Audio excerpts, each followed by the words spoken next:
Bienvenido nuevamente a nuestro canal Conciencia TDA. El día de hoy te quiero platicar de 9 preguntas que me han hecho pues muchas mamás y papás quienes su hijo han sido diagnosticado con déficit de atención, pero ahora no saben muy bien qué hacer. Son 9 preguntas que a mí me parecieron como muy atinadas y que hoy las vamos a responder. Como siempre, tengo mi acordeón para que no se me vaya nada y bueno, así vamos a empezar. La primera pregunta es, oye, ya tengo un diagnóstico y ahora, bueno, ¿qué doctor me puede dar seguimiento? ¿Quién es el mejor doctor para tratar este tema, ¿no? Y lo que yo te diría es que no te desesperes, es complejo encontrar un doctor que entienda perfectamente de qué es el déficit de atención y cuál es el abordaje integral que hay que tener para este tema. Entonces, decíamos, ¿no? La estadística es que antes de llegar al doctor que nos va a atender, recorremos 11 médicos. Entonces, mamá, papá, no te desesperes, vas a encontrar un doctor y este doctor tiene que tener varias características, ¿no? Lo primero es que tiene que tener como una visión holística de la condición, del déficit de atención, y esto es, se puede tratar con medicamento, también con terapia, también con distintas acomodaciones, ¿no? Cuando existe la recomendación de medicar a tu hijo es por varias razones, de verdad no le tengas miedo y sobre todo, bueno, la medicación es cuando los síntomas del déficit de atención ya se salen un poquito de lo leve, ¿no? Cuando ya están más en lo complejo, mucho más pues complicado, ¿no? Si tu hijo solamente tiene déficit de atención y los síntomas son bastante leves, sí que se pueden tratar con terapia, con alimentación adecuada, con ejercicio y con cambios importantes de hábitos, ¿no? Entonces, un buen médico es quien te da este tratamiento más holístico. Para mí, les decía, ¿no? La medicina ha sido maravillosa para mi hijo y esto es muy importante que no lo tomen, por favor, ninguno de mis videos es recomendaciones médicas, no me tomen como a un médico, no es tema científico, lo único que hago es recomendar a partir de mi propia experiencia y lo más importante es que tú acudas a tu médico, ¿no? Habiendo dicho esto, te digo que para mí la medicina en mi hijo y también en mi pareja, en mi marido, ha sido maravillosa y ha sido como nivelar las reglas del juego para que ellos puedan tener las mismas condiciones tanto en atención como en hiperactividad, en enfoque y en como excitación de su actividad cerebral. Entonces, a mí sí me funcionó junto con terapia, junto con acomodaciones importantes, ¿no? El médico ideal para ti es quien esté dispuesto a ayudar a toda la familia, ¿no? Porque, pues evidentemente, como cualquier otra condición que nos impida el buen funcionamiento, ya sea mental o físico, toda la familia está involucrada, ¿no? Entonces, el médico tendrá en cuenta todos estos factores. También un doctor es maravilloso cuando esté dispuesto a meterle tiempo y estudio. Es increíble que te diga esto, pero hay médicos que tienen poco tiempo, que tienen una consulta amplísima. Entonces, el médico más bueno para ti será quien esté dispuesto a meterle mucho tiempo y el estudio de tu caso, porque luego también cada persona con déficit de atención es un mundo. No porque conozcamos las características de una persona con déficit de atención, entonces es one size fits all, ¿no? Es lo que dicen en inglés, pero no todas las medidas son iguales para todos. Y es importante que esto lo sepamos. Yo te diría 3 cosas que a mí se me vienen a la mente que son súper importantes. Nosotros, y esto es para toda la vida, tenemos 3 cosas que siempre... 3 recursos importantes, ¿no? Tiempo, dinero y esfuerzo. Obvio, Florencia, lógico. Bueno, no tan obvio, ¿no? Tiempo, pues, híjole, o sea, tenemos un tiempo limitado para invertir en nuestra familia, en nuestros hijos. O sea, tenemos nada más 12, 15, 18 horas para vivir el día. Y la verdad es que hay veces que nosotros pensamos que por tener un diagnóstico de déficit de atención, pues ya, entonces le invierto 3 meses o 6 meses y tan se acabó. Y esto no es cierto. Tener un diagnóstico de déficit de atención no es una carrera de fondo, es un maratón. Te lo juro que es una carrera de aguante, de ir como adecuando todo el estilo de vida de tu hijo, pues a lo largo de toda la vida. Entonces, el tiempo que vas a invertir en esto es largo. El dinero que vas a invertir en esto, pues depende obviamente mucho de los recursos con los que tú cuentes y que quieras asignar a este tema, pero sí efectivamente pues tendrás que hacer consultas con médicos, tendrás que comprar algunas medicaciones, tendrás que comprar algunas adaptaciones. Entonces va a requerir financieramente de una planeación de tu familia para que, bueno, puedas abordar este tema de manera integral. Y luego, te decía, tenemos tiempo, tenemos dinero y tenemos esfuerzo. Y te quiero hablar del esfuerzo en dos vertientes, ¿no? Vas a tener que hacer un esfuerzo todos los días, por mantener los síntomas del TDA lo más bajitos posible, de tu hijo, ¿no? Con TDA. Entonces, no te olvides de que tu esfuerzo es como una batería de energía. Tú vas a tener cierta batería y no se recarga a menos que ya te vayas a dormir y empieces un nuevo día. Entonces, ve regulando la energía que le metes a esto todos los días. O sea, acuérdate que es como una carrera, es un maratón largo. Entonces, ve regulando tu energía y ve asignando tu energía de manera distinta para que tú también, como cuidadora de alguien que tiene déficit de atención, no te quemes toda tu energía en un solo día, en una sola semana. Te va a requerir de mucho esfuerzo. Y luego, lo que te decía, es un esfuerzo longitudinal, o sea, a lo largo del tiempo. Entonces, no te desesperes si en 2 meses no ves resultados, si en 6 meses no ves resultados. Eventualmente, si estás haciendo todo para tratarlo adecuadamente, vas a tener resultados, te lo juro. Bueno, entonces, perdón que me haya desviado un poco. La primera pregunta era, ¿quién es un buen médico? La segunda pregunta es, oye, ¿por qué no me lo diagnosticaron antes? ¿No? Ya soy adulto, estoy en mis 30, me acaban de diagnosticar con déficit de atención. ¿Por qué? ¿Qué pasa? ¿Qué sucede? ¿No? Y efectivamente lo que te quiero decir es, el promedio de diagnóstico para adultos está en los 30, ¿no? Y esto, bueno, pues es porque, además de que es algo relativamente nuevo, o sea, tiene 30, 40, 50 años hablándose seriamente del déficit de atención, aunque nació desde 1700, que hay como escritos que nos hablan de déficit de atención, pues relativamente lleva poco el estudio de esto. Entonces, sí hay personas en sus 30, en sus 40, en sus 60 que no han sido diagnosticados, ¿no? Y una de las razones es porque a lo mejor la hiperactividad no era su síntoma primordial. Como que tenemos este estigma de que ¿quién es hiperactivo? Déficit de atención. Y no es cierto. Existe también el déficit de atención de corte inatento y entonces, pues, estas personas normalmente pasan a no ser diagnosticadas, ¿no? Entonces, entre la falta de médicos especialistas, entre la falta de información, entre la variabilidad de los síntomas, pues no te habían diagnosticado, ¿no? Y luego también es importante decir que el déficit de atención no es todo malo, ¿no? Entonces, por las cosas buenas que presentabas en tu personalidad, pues entonces te descartaron de la lotería del déficit de atención. Y esto también es muy común, porque quien tiene déficit se va adecuando y entonces va pues un poco maquinando mecanismos que le van ayudando a adaptarse a las circunstancias. Y estas cosas positivas que tiene el déficit, pues también les previenen de que les hayan diagnosticado antes.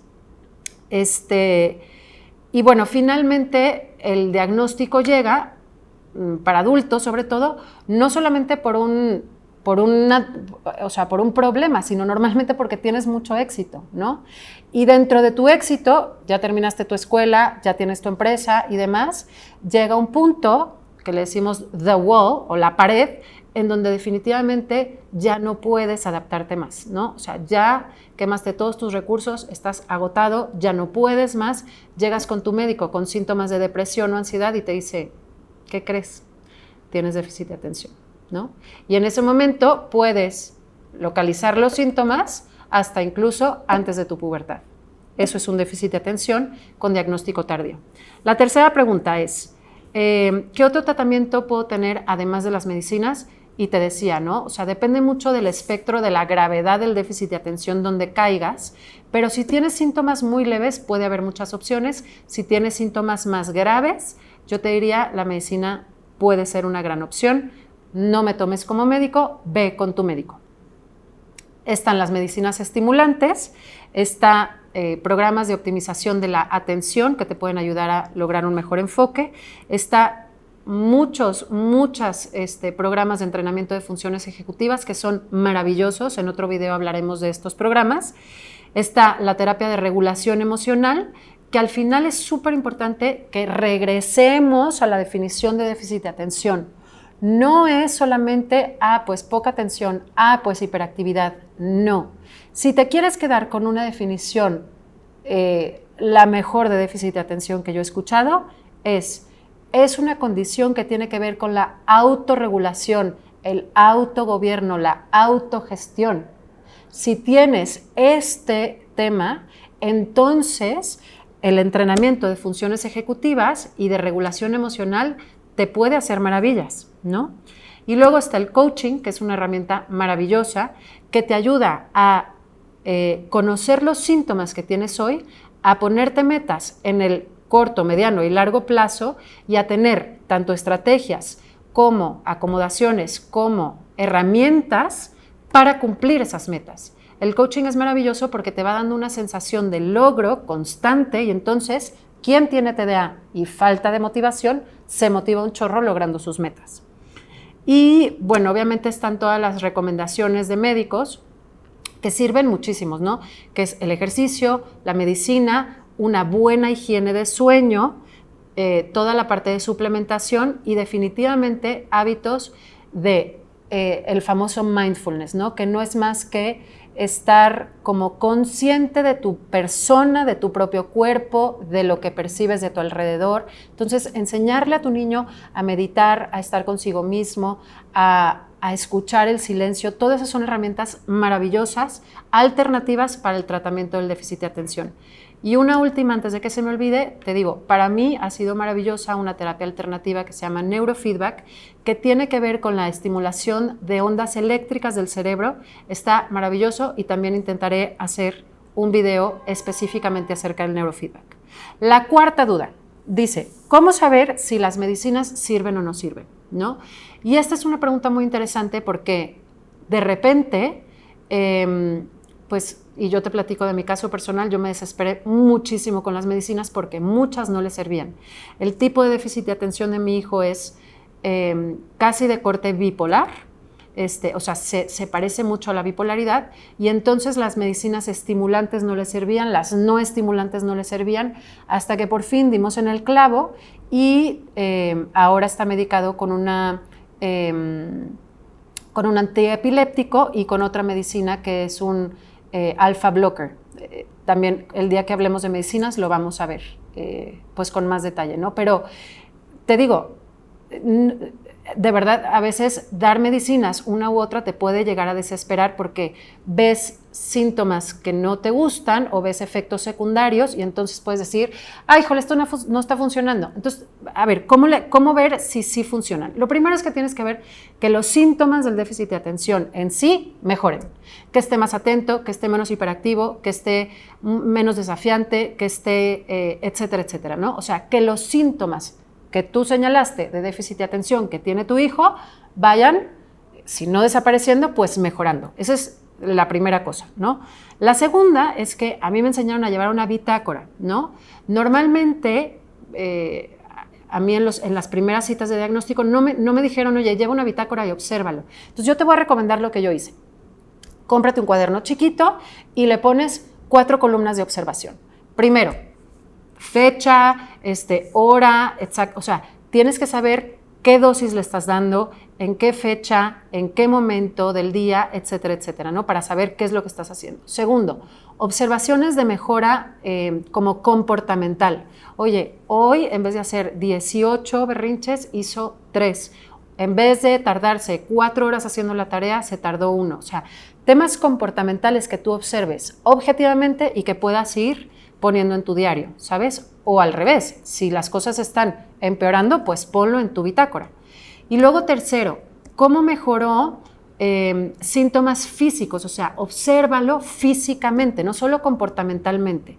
Entonces, ¿qué le pasó físicamente? No durmió nada, se le quitó el apetito, durmió muchísimo, está letárgico, come muchísimo, etcétera, etcétera. No puede tener un rash y entonces inmediatamente hay que retirar la medicina, etcétera, etcétera. O sea, Uno es observación de cómo estás dando tú la medicina. Segundo, observación de cambios comportamentales.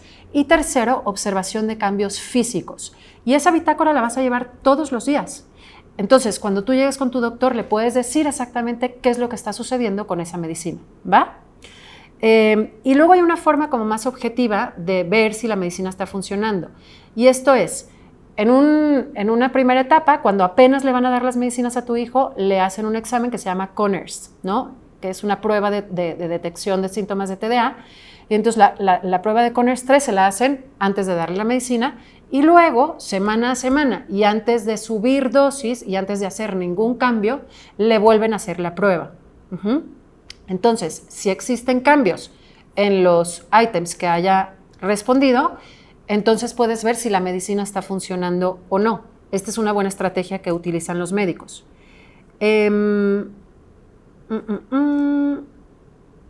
Ok, y nada más una última nota, es decir, ¿cuándo se nota el cambio de una medicina cuando se la di a mi hijo? Bueno, en el caso de los estimulantes, 1 hora después de que la medicina entró en el torrente sanguíneo y llegó a tu cerebro, es cuando ya puedes empezar a notar cambios en el niño, en el caso de medicinas estimulantes.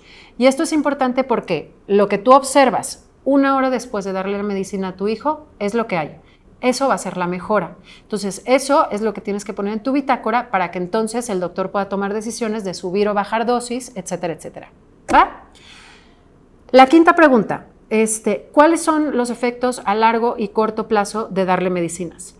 La verdad es que vas a tener pues mejoras muy buenas tanto en el enfoque como en la concentración, como en como este nivel de agitación o de excitación que tiene tu hijo. De repente, y estos son los side effects negativos, puede sentir dolores de cabeza, puede sentir náuseas, si le sale algún tipo de alergia en la piel o algo, entonces inmediatamente comunícate con tu médico. Puede haber algunas como discrepancias en el sueño y ahí tienes que estar muy atento, porque te digo que no dormir puede incrementar muchísimo los síntomas de déficit de atención, entonces fíjate bien en los hábitos de sueño y cómo está durmiendo.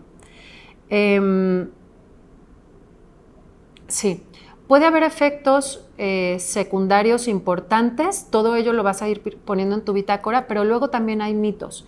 Oye, es que mi hijo va a dejar de crecer con las medicinas estimulantes. La verdad no hay pruebas de eso. El crecimiento físico de altura de tu hijo no se ve impedido por este tipo de medicinas.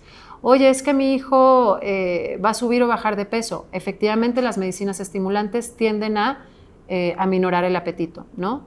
Oye, ¿cuáles son las afectaciones en el sistema endocrino de manera hormonal? Pues tampoco se han visto pruebas concluyentes de que las medicinas estimulantes cambien en alguna manera el sistema endocrino o incluso el inicio de la pubertad. Todos los efectos secundarios de las medicinas vienen estipulados en las mismas medicinas. Investiga un poquito una vez que tu médico te los da y platícalas con él. ¿Cómo le explico a mi hijo que me diagnosticaron con déficit de atención? Esta es una parte súper interesante y la verdad es que pues hay muchos métodos. A mí me encanta la forma en la que el doctor Hallowell lo explica, que te dice, bueno, mijito, tu cerebro es como un Ferrari con frenos de bicicleta, ¿no? A mí me encanta este ejemplo, sobre todo para los niños, en donde le dices, oye, tienes un motor de altísima potencia, o sea, tienes capacidades increíbles, tienes drive muy importante, tienes una energía muy importante, pero lo que necesitamos aprender es a utilizar los frenos, ¿no? Porque a veces para inhibir tus emociones, para inhibir tus impulsos, vas a tener más retos que otros niños. Esta es una manera como muy fácil de explicarle a los niños, pero luego, bueno, hay elementos que es importante que tomes en cuenta. Lo primero es que nunca se lo des como una mala noticia. Dile, oye, te tengo increíbles noticias, ya sabemos por qué de repente tenemos como tantos retos en el momento de regular tu conducta. Ya sabemos por qué, es una súper buena noticia, ¿no? Dile, va a ser un tema de toda tu vida, o sea, dile que es como un proceso extendido, no le digas, oye, ya encontramos la respuesta, porque la realidad es que va a vivir con esto toda su vida. Entonces dile, Esto va a ser para toda tu vida y está increíble que hayamos encontrado por fin las respuestas.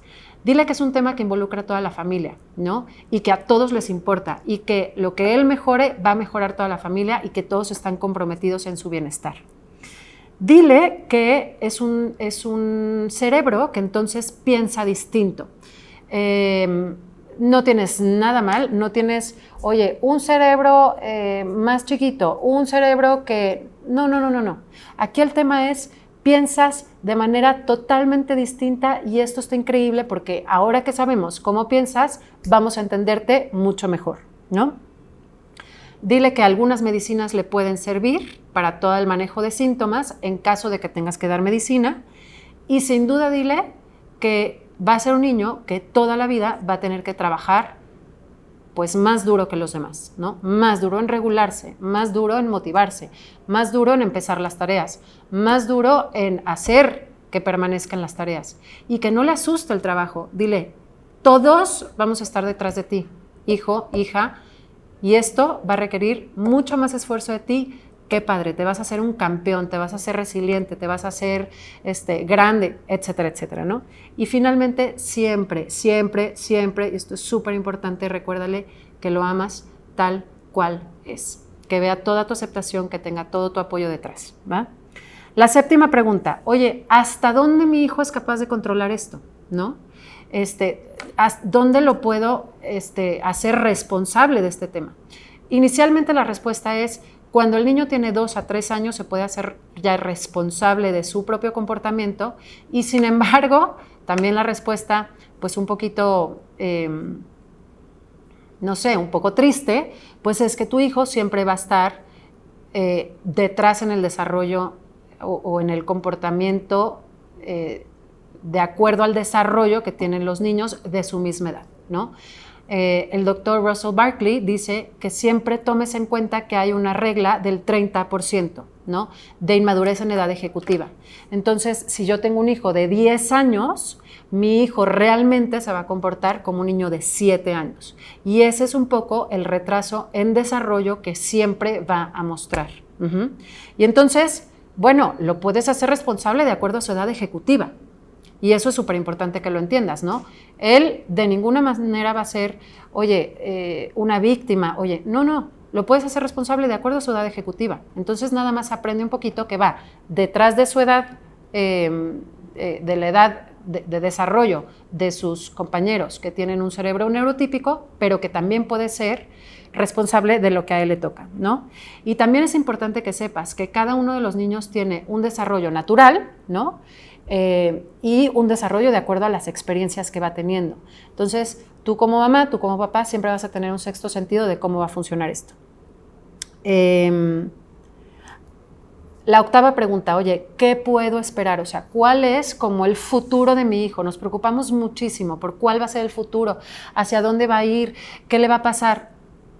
Lo último que te puedo decir es, le va a pasar algo, o sea, tu niño va a estar súper bien. Hay gente con muchísimo éxito que tiene déficit de atención, hay gente que lo ha logrado llevar con muchísimo éxito, con muchísimo aplomo, incluso ha sabido sacar cosas muy buenas del déficit de atención. Y entonces siempre ten un mindset positivo de que esto va a salir súper bien, ¿no? Como te decía, siempre vas a tener la influencia de la genética que tiene tu hijo, del ambiente en el que está puesto, del tipo de educación, de la familia. Entonces, acuérdate de ponerle todas las influencias positivas en su camino para que su pronóstico sea muy positivo. Tienes todas las posibilidades de éxito para tu hijo y lo más importante es que una vez que tengas un diagnóstico y que tengas un tratamiento, estás en la línea. O sea, no olvides que aquí el único peligro, y es la última pregunta, el único peligro va a ser o no tener un diagnóstico o no tratarlo adecuadamente. Pero si tú ya lo tienes, de verdad, el pronóstico de éxito es muy alto. Y la última pregunta, la novena pregunta es, oye, ¿cuáles son los riesgos de no notarlo o de no tratarlo? Y aquí realmente, pues no son buenas las noticias, ¿no? Realmente alguien que decide no diagnosticar y no tratar a su hijo con déficit de atención o a ellos mismos, pueden tener un pronóstico pues no tan padre en la vida, ¿no? Lo primero es que pues existen como altas probabilidades, y te voy a dar muchas estadísticas que definitivamente tienen como una base científica detrás, las vamos a poner todas debajo del video, ¿no? Pero tienen 45% más de probabilidades de estar involucrados en un accidente de tránsito por la misma inatención, porque son impulsivos, porque aceleran un poco más, etcétera, etcétera. Tienen 17% más probabilidades de fracaso académico, porque simplemente dejen atrás su compromiso con su escuela. Tienen un 50%, y esto está cañón, 50% más de probabilidades de involucrarse con una adicción, drogas, alcohol, conductas de riesgo, etcétera, etcétera. Y esto es precisamente por la misma condición del TDA, ¿no? Que es una falta de ciertos químicos en el cerebro, que luego vamos a hablar de la dopamina y la noradrenalina, pero estas conductas de riesgo y las drogas específicamente, el alcohol, pues les suplen o les dan mucho pues de estas sustancias. Entonces tienen un riesgo alto de meterse a las adicciones si no son tratados. Tienen 4 a 7 veces más probabilidades de infringir la ley y de ponerse en estas conductas de riesgo. Y luego se habla de que 1 de 4 mujeres diagnosticadas o con posible diagnóstico de déficit de atención que no se atendieron tienen probabilidades de intentar suicidarse o integrarse en una conducta suicida.